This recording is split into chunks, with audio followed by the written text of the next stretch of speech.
Muhasabah pola hidup sederhana saudaraku, sudah menjadi tabiat manusia, ia akan lebih konsumtif menghamburkan uang, manakala mulai mengeyam kehidupan yang mapan dan kemudahan ekonomi. Seolah-olah kekayaan kurang berarti banyak bila pemiliknya tidak mempergunakannya untuk keperluan yang lebih besar dan kemewahan. Misalnya dengan banyak memenuhi kebutuhan-kebutuhan yang kurang penting baginya. Begitulah keadaan seseorang, ia lebih mudah beradaptasi dengan hidup enak ketimbang dengan hidup menderita. Al-Quran telah menegaskan bahwa tipologi manusia, menghamburkan uang dan berfoya-foya saat berada dalam kondisi berada, menghindari gaya kesederhanaan dan keseimbangan. Allah Azza wa Jalla berfirman, dan jikalau Allah melapangkan rizki kepada hamba-hambanya tentulah mereka akan melampaui batas di muka bumi, tetapi Allah menurunkan apa yang dikehendakinya dengan ukuran. Sesungguhnya Dia Maha mengetahui keadaan hamba-hambanya lagi Maha melihat. Quran Surat Asy-Syura 27. Saudaraku, Ali bin Tsbit rahimahullah berkata, kelemahan akal itu bangga diri dan emosi. Dan penyakit harta itu pemborosan dan perampokan. Secara global, Al-Quran telah menjelaskan cara pengelolaan ekonomi dengan segala penjabarannya, yang intinya mencakup dua hal. Inilah yang dimaksud dengan ushul iktis, yaitu husnun nazhari fiktis bilemal, kecakapan mencari materi, dan husnun nazhar fisar fihi fi masyrifihi, kecakapan membelanjakan harta pada pos-pos pengeluaran yang tepat. Lihatlah, bagaimana Allah Azza wa Jalla membuka jalan bagi perolehan masyah melalui cara-cara yang tetap menjaga muruah dan agama, pekerjaan yang halal. Allah Azza wa Jalla berfirman, apabila telah ditunaikan salat, maka bertebaranlah kamu di muka bumi, dan carilah karunia Allah dan ingatlah Allah banyak-banyak supaya kamu beruntung. Quran Surat Al-Jumu'ah 10. Begitu pula Allah Azza wa Jalla telah memerintahkan agar manusia bersikap hemat dalam pembelanjaan. Allah Azza wa Jalla berfirman, dan janganlah kamu jadikan tanganmu terbelenggu pada lehermu dan janganlah kamu terlalu mengulurkannya karena itu kamu menjadi tercela dan menyesal. Quran Surat Al-Isra 29. Saudaraku, Allah Azza wa Jalla melarang membelanjakan harta pada perkara-perkara yang terlarang. Allah Subhanahu Azza wa Jalla berfirman, sesungguhnya orang-orang yang kafir itu menafkahkan harta mereka untuk menghalangi orang dari jalan Allah. Mereka akan menafkahkan harta itu, kemudian menjadi sesalan bagi mereka dan mereka akan dikalahkan.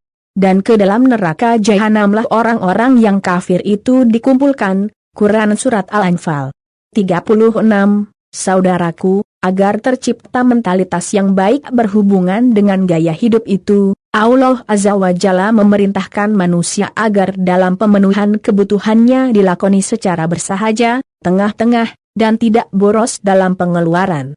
Allah Azza wa Jalla berfirman, hai anak Adam, pakailah pakaianmu yang indah di setiap memasuki masjid, makan dan minumlah, dan jangan berlebih-lebihan. Sesungguhnya Allah tidak menyukai orang-orang yang berlebih-lebihan. Quran Surat Al-A'raf 31. Dan janganlah kamu berlebih-lebihan. Sesungguhnya Allah tidak menyukai orang-orang yang berlebihan. Quran Surat Al-An'am 141. Rasulullah Sallallahu Alaihi Wasallam juga telah menegaskan dalam sabdanya, yang artinya, makanlah, bersedekahlah, dan pakailah dalam keadaan tanpa menghamburkan uang dan kesombongan. Nabi Sallallahu Alaihi Wasallam memperingatkan bahwa hidup bermewah-mewah meskipun dengan barang-barang yang sifatnya mubah, dapat berpotensi menyeret manusia kepada pemborosan. Ini juga dapat menunjukkan manusia tersebut tidak memberikan apresiasi yang semestinya terhadap harta yang merupakan nikmat Allah Azza wa Jalla, sehingga ia masuk dalam perilaku menyia-nyiakan harta.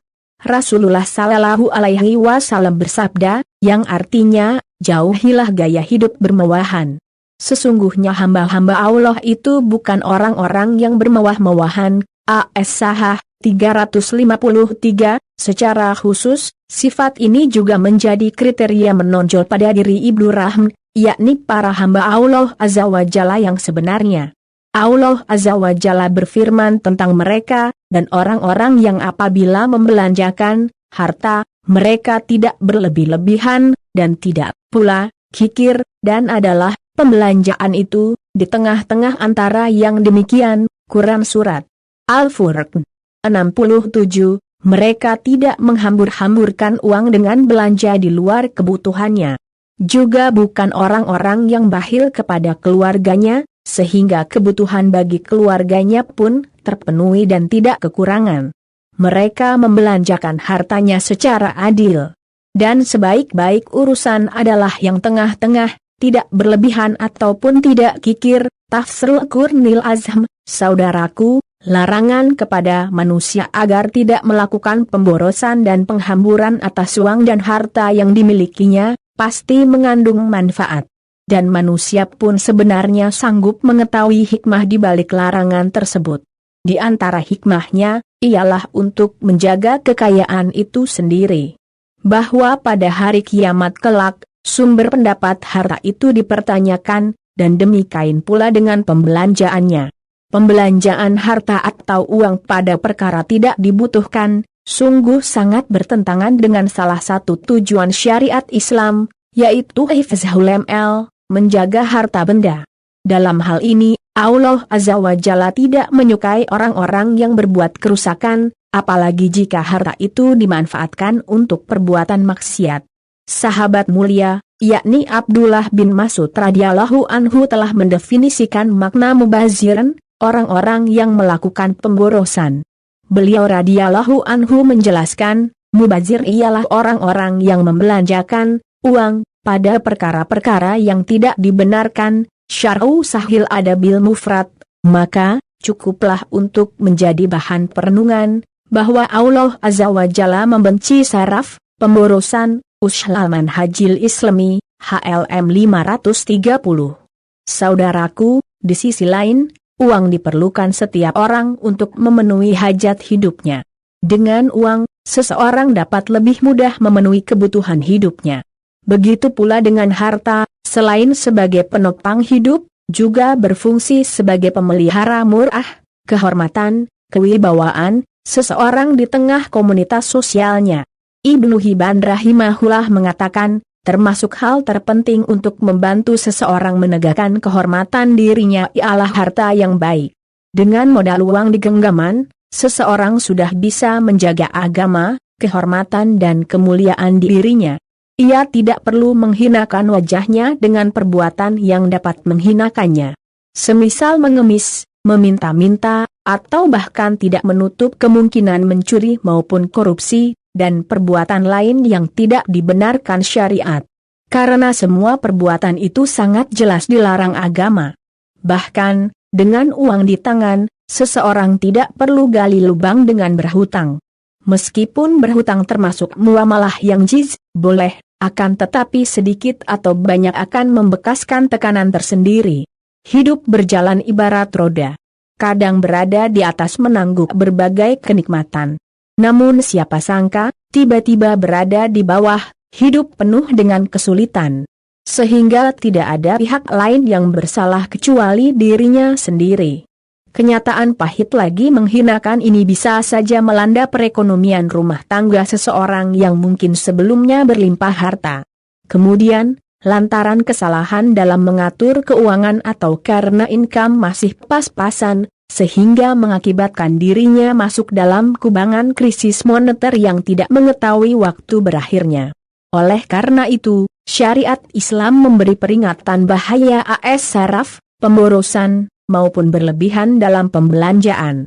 Dengan memperhatikan bahaya ini, maka seseorang bisa tetap memiliki neraca yang tetap aman, tidak besar pasak daripada tiang. Imam An-Nawawi rahimahullah menerangkan alasan berkaitan dengan larangan menghamburkan. Beliau rahimahullah berkata, sesungguhnya pemborosan harta akan menyebabkan orang meminta-minta apa yang dimiliki orang lain. Sedangkan pada pemeliharaan harta terkandung kemaslahatan bagi dunianya. Adapun kestabilan maslahat duniawinya akan berpengaruh pada kemaslahatan agamanya. Sebab dengannya, seseorang dapat fokus dalam urusan-urusan akhiratnya. Syarhun Nawawi, 6/11, pembengkakan dalam pembelanjaan akan menyebabkan goncangan pada penghasilan diri seseorang yang biasa ia terima, sehingga dapat berpotensi menimbulkan kelumpuhan ekonomi, atau meminta-minta, bertindak kriminal, melakukan penyimpangan, menelantarkan diri dan orang-orang yang menjadi tanggungannya.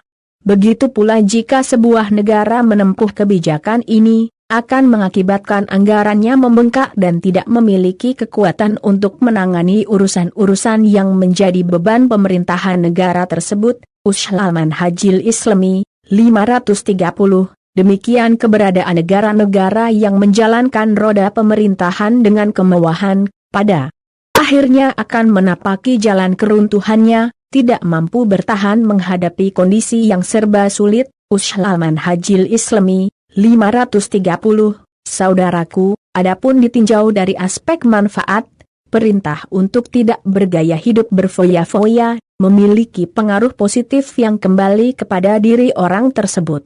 Dia akan lebih mudah beradaptasi menghadapi setiap perubahan dalam menghadapi kehidupan. Kadang menyenangkan dan kadang harus hidup penuh keprihatinan. Dan seandainya keadaan ekonomi keluarga ditakdirkan mengalami kesulitan, maka setidaknya seseorang itu tidak terlampau kaget dengan perubahan yang terjadi secara tiba-tiba. Syaikhul Utsaimin rahimahullah berkata, orang yang terbiasa hidup dalam kemewahan, akan merasakan sulit menghadapi berbagai keadaan. Sebab, tidak menutup kemungkinan datang kepadanya persoalan-persoalan yang tidak memungkinkan orang tersebut menyelesaikannya dalam kenyamanan. Syarhu Hilyatit Libil Ilmi, HLM 34, kemudian beliau rahimahullah memaparkan sebuah contoh sederhana, yakni orang yang tidak pernah berjalan tanpa alas kaki sama sekali. Orang ini selalu menggunakan sandal atau sepatu. Jika suatu saat ia berhadapan dengan sebuah kondisi yang mengharuskannya berjalan tanpa alas kaki meski hanya 500 meter saja, tentunya ia akan mengalami kesulitan yang berat. Bahkan mungkin saja kakinya menjadi terluka karena harus bergesekan dengan tanah. Akan tetapi, bila ia telah membiasakan diri dengan cara-cara hidup yang agak kurang nyaman, jauh dari fasilitas, ia akan memperoleh kebaikan yang banyak. Selain itu, tubuh yang tidak terbiasa dengan itu, tidak mempunyai ketahanan, imunitas. Akibatnya mudah sakit, padahal baru berjalan tidak seberapa jauh. Syarhu Hilyatit Libil Ilmi, HLM 34, nilai positif lain dari cara hidup sederhana, dapat mendorong seseorang menjadi pribadi yang pandai bersyukur dan toleran, menghargai nikmat-nikmat Allah Azza wa Jalla sekecil apapun. Karena masih banyak orang yang berada di bawahnya secara ekonomi. Dengan itu, keimanannya akan bertambah. Rasulullah Shallallahu Alaihi Wasallam bersabda, sesungguhnya hidup sederhana termasuk cabang dari iman. As-Sahah 341.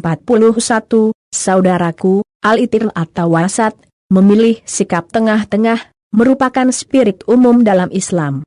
Dalam konteks gaya hidup, berhemat memiliki keselarasan dengannya. Perilaku tersebut sangat bermanfaat, baik bagi individu maupun pemerintahan. Meski demikian, bukan berarti seorang muslim harus menghapus menu daging umpamanya yang sebenarnya terjangkau olehnya.